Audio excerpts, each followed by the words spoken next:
Ever feel like you're walking on eggshells at work? Afraid to say the wrong thing, or worse, not saying anything at all? This is a feeling we've all had and hate. That walking on eggshells feeling is something most of us can relate to. It's that sense of tension, that fear of messing up or offending someone, even when you're just trying to do your job. It prevents real communication, and it is a problem we are going to solve. All right, let's jump into a quick scenario. You notice a coworker is consistently missing deadlines, impacting the team's progress. What's your initial reaction? Be honest. Option A, say nothing. You don't want to rock the boat or create any unnecessary conflict. Option B, confront them aggressively. After all, they need to know they're messing up, right?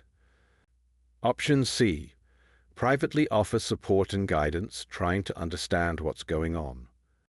Option D, gossip about them to other colleagues, hoping someone else will address the issue. The best approach here is option C. Privately offering support and guidance shows you care about your co-workers' well-being, while also addressing the problem. This approach aligns with the principles of constructive feedback, which we'll be diving into in this video. So, what exactly is radical candor? It's a management philosophy developed by Kim Scott, and at its core, it is a framework for giving and receiving feedback. But not just any feedback. We're talking about feedback that's both kind and clear, honest and human. It is about creating a culture of open communication where everyone feels safe to speak their mind. To understand radical candor, we need to visualize it. Imagine a simple graph with 4 quadrants. Each quadrant represents a different style of feedback, and these styles are determined by 2 dimensions: how much you care personally and how much you are willing to challenge directly.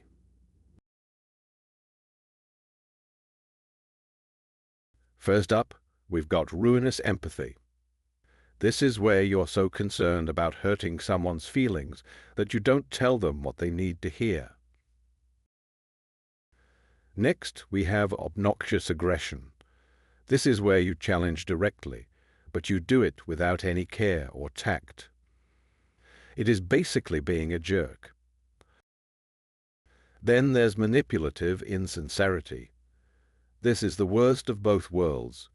You neither care nor challenge. It's being passive-aggressive, or as Kim Scott calls it, the backstabber. And finally, we have radical candor. This is the sweet spot where you care personally and challenge directly. You're being honest and helpful, guiding others toward improvement while still being supportive. Let's break down ruinous empathy a bit more. What does it look like in action? First, it is about avoiding tough conversations altogether. You see a problem, but you stay silent because you don't want to upset anyone. Or when you do give feedback, you sugarcoat it so much that the real message gets lost. You are so worried about being nice that you are not being clear. Ultimately, ruinous empathy is about prioritizing someone's short-term feelings over their long-term growth and development. You think you're helping, but you're actually doing them a disservice. Now, let's flip to the other extreme, obnoxious aggression. We have probably all encountered this type of person. This is when someone gives harsh, unfiltered criticism without any consideration for the other person's feelings. They might think they are being brutally honest, but they are really just being brutal. There is a complete lack of empathy or tact. It is all about telling it like it is, without any thought to how their words might land. This kind of behavior creates a hostile work environment where people are afraid to speak up or take risks. It shuts down communication and stifles innovation. And then we have manipulative insincerity. This is often the most insidious of the quadrants. This is where you see passive-aggressive behavior. Someone might say one thing to your face, but another behind your back. Instead of addressing issues directly, they resort to gossiping and undermining others. It is like a subtle form of workplace sabotage. This kind of behavior erodes trust and destroys team morale. It creates a culture of secrecy and fear, where no one feels safe to be honest. All right, let's get to the good stuff. Radical candor. This is where we all want to be. Radical candor is about giving feedback that's both honest and helpful. It is not about being nice, and it is not about being brutal. It is about being clear, specific, and sincere. It comes down to that core idea, caring personally while challenging directly. You are invested in the other person's success, and you are willing to have tough conversations to help them get there. When done right, radical candor fosters a culture of growth and trust. People feel safe to take risks, make mistakes, and learn from them.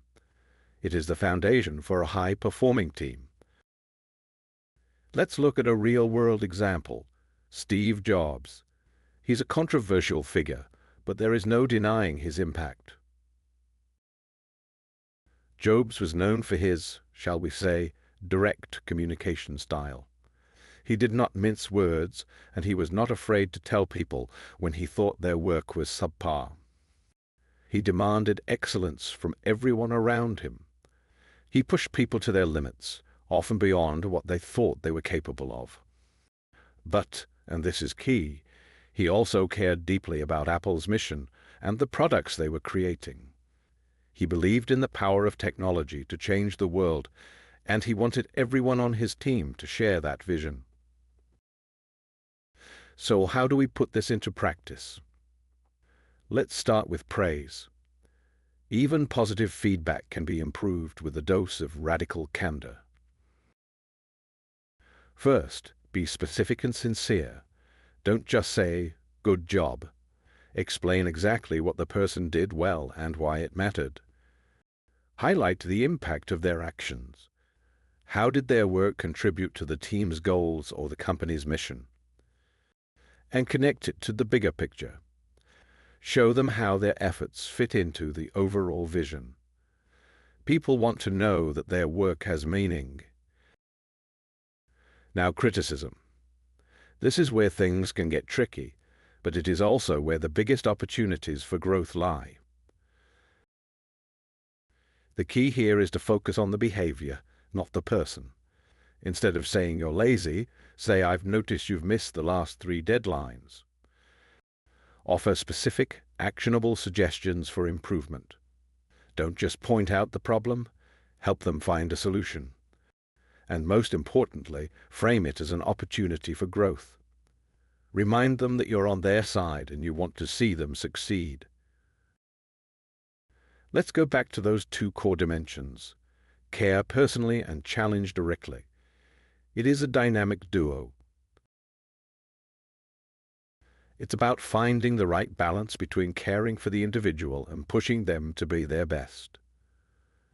You need to show empathy and invest in people's success while also giving honest feedback and pushing for improvements. It is a constant balancing act.